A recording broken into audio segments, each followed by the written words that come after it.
Quando a Uber chegou ao Brasil em 2014, trouxe um novo modelo de transporte que combinava preços baixos e alta qualidade para os passageiros e ganhos expressivos a motoristas que poderiam trabalhar sem burocracia. Mas isso ficou no passado. Hoje, passageiros e motoristas questionam o formato que vive seu pior momento. De um lado, clientes reclamam de uma queda enorme na qualidade, com preços altos, demora para conseguir um carro e seguidos cancelamentos, gerando muita frustração. Do outro, motoristas se debatem para conseguir algum ganho diante de aumentos explosivos nos combustíveis, no aluguel de carros e da taxa cobrada por essas empresas. Será que o modelo de negócios dos aplicativos de transporte está implodindo? Eu sou Paulo Silvestre, consultor de mídia, cultura e transformação digital, e essa é mais uma pílula de cultura digital disponível em vídeo e em podcast. Com a popularização do formato, muita gente chegou a vender o próprio carro, pois era mais, econômico se locomover dessa forma que comprar e manter um veículo. Além disso, o modelo atraiu dezenas de milhares de motoristas em várias cidades do Brasil e do mundo, como uma alternativa para complementar a renda ou até se tornar a sua ocupação principal.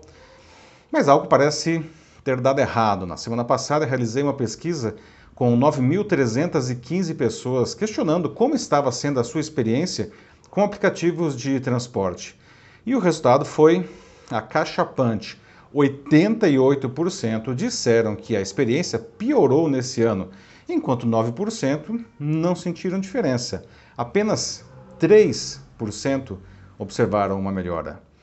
Tão ilustrativos quanto esses votos foram os quase 300 depoimentos, tanto de pessoas preocupadas com a deterioração da experiência do passageiro, quanto daqueles solidários à situação ruim dos motoristas. Os passageiros reclamam de incontáveis cancelamentos por parte dos motoristas, especialmente no caso de corridas curtas ou quando a origem for em locais, por exemplo, como supermercados. Há relatos de motoristas que cancelam a corrida diante do passageiro antes de ele entrar no carro, dependendo do destino. Em outubro, a advogada Natália Andrade viralizou nas redes quando teve que dirigir até o próprio casamento com vestido branco e véu.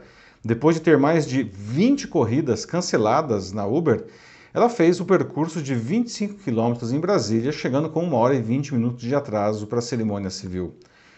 Ou seja, um serviço que já foi considerado de excelência tornou-se fonte de frustração. Os motoristas argumentam, com razão, que se aceitassem todas as corridas hoje, praticamente pagariam para trabalhar.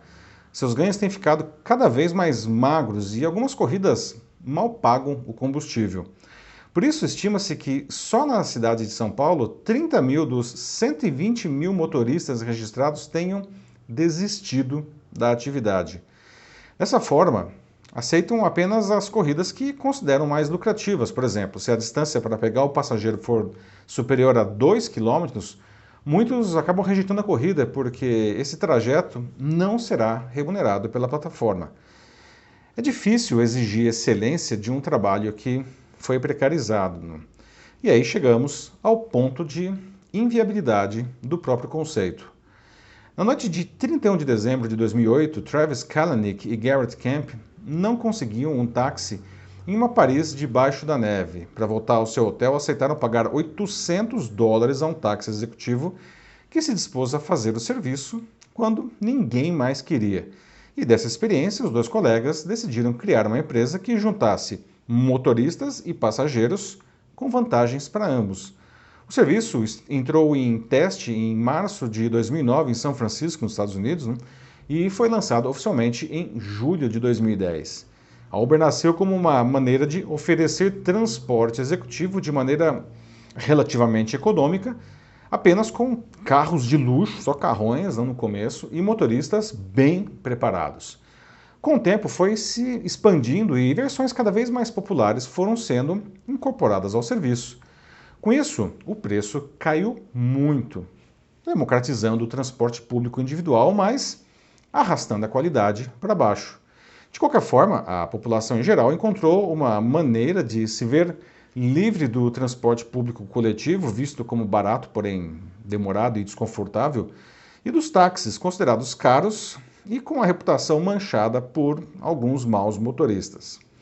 Mas com esse barateamento, o modelo executivo, originalmente, que era bem desenhado, começou a ficar muito dependente de preços baixos e criou-se um equilíbrio instável, sem espaço para elementos desorganizadores.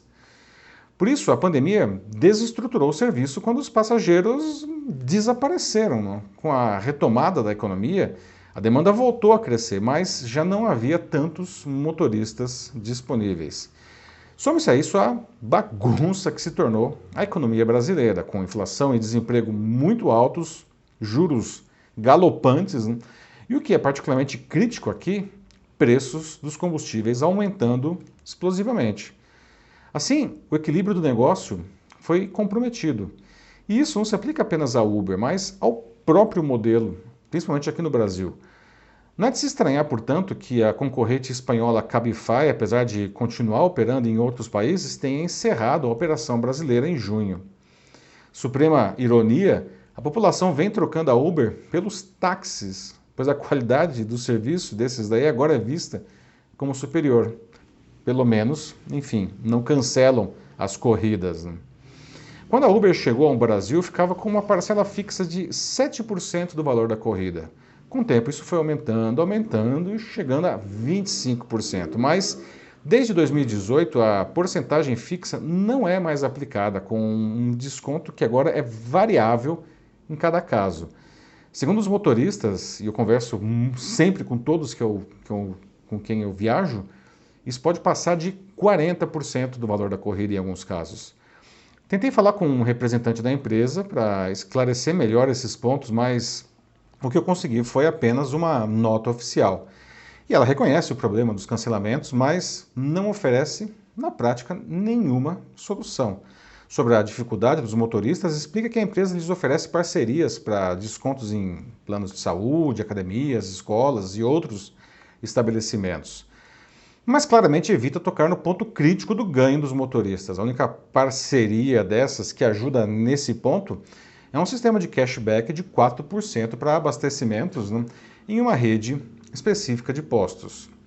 E isso é muito pouco para esse cenário desesperador dos motoristas.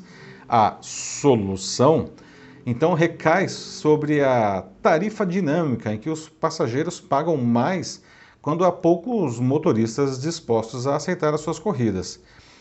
Mas isso é quase uma perversão do sistema, pois essa tarifa deveria acontecer apenas em uma situação de grande procura, e não como a fórmula regular para os motoristas terem ganhos dignos. Claro que, como toda empresa, a Uber e seus concorrentes precisam manter a operação e ter lucros, claro que sim. Mas em um cenário de crise como a que o Brasil enfrenta hoje, todos precisam colocar de sua parte, até mesmo reduzindo os ganhos, se for necessário.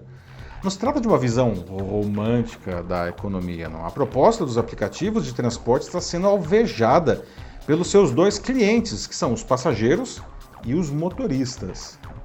Se nenhum movimento que vise realmente resolver o problema for feito, o modelo que foi tão brilhantemente construído e revolucionou a mobilidade urbana mundial pode se tornar inviável muito em breve, pelo menos aqui no Brasil. E aí, com exceção dos táxis, né, todo mundo perde, não? A própria empresa, os motoristas e, claro, os passageiros. É isso aí, meus amigos. Bom, como se pode ver, não, a experiência do cliente é algo que precisa ser cuidada o tempo todo. O que está dando certo hoje pode sofrer um contratempo e pôr tudo a perder amanhã. Não?